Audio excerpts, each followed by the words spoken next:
Amor హాస్పిటల్లో ఈ laparoscopy హెర్నియాలో ఎటువంటి చికిత్సా విధానాలు అందుబాటులో ఉన్నాయి అంటే ప్రజెంట్ ఇప్పుడు మీరు ఇందాక అన్నారు కదా కొత్త చికిత్సా విధానాలు అందుబాటులో ఉన్నాయని, అవి ఎలాంటి చికిత్సా విధానాలు అందుబాటులో ఉన్నాయి? ఓకే, సో ఇక్కడ అమోర్ హాస్పిటల్లో we do all the latest procedures in hernia, okay, including for పెద్ద hernias అవి కూడా చేస్తాం ఇక్కడ.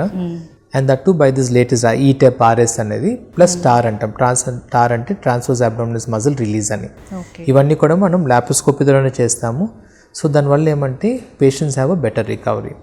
సో మనకున్న లాప్రోస్కోపిక్ సిస్టమ్ కానీ, మనకున్న ICU సెటప్ కానీ, మనకున్న anaesthesia team, they are all tune to managing complex cases. అంటే కొద్దిగా హై రిస్క్ కేసు వచ్చినా, పెద్ద హర్నియా వచ్చినా, కొన్నిసార్లు వీళ్ళకేమో ఆపరేషన్ సమ్టైమ్స్ 4 to 6 hours కూడా పట్టొచ్చు.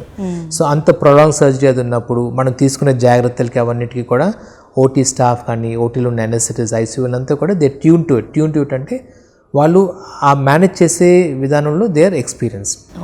సో ఆ టీమ్ అది అంతా ఉండడం వల్ల మనం ఈ కాంప్లెక్స్ కేసెస్ చేయడానికి ఈజీ అవుతుంది.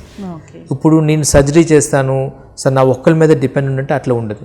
ఈ మెడిసిన్ అనేది ఏమవుతుందంటే it's a team effort. Surgeon ఉంటారు, ఎనస్థెటిస్ట్ ఉంటారు, పోస్ట్ ఆఫ్ ICU డాక్టర్స్ ఉంటారు, వీళ్ళంతా కూడా ట్యూన్ అయ్యి ప్రిపేర్ అయ్యి ఉంటేనే ఇలాంటి కాంప్లెక్స్ సర్జరీస్ అనేది చేయడానికి వీలవుతుంది. So in this place in Amor we have all this things in place. So ఆ కారణం వల్ల కాన్ఫిడెంట్గా మనం ఇలాంటి పెద్ద కేసులు అవి చేయడానికి మనం ముందుకెళ్ళడానికి అవుతుంది.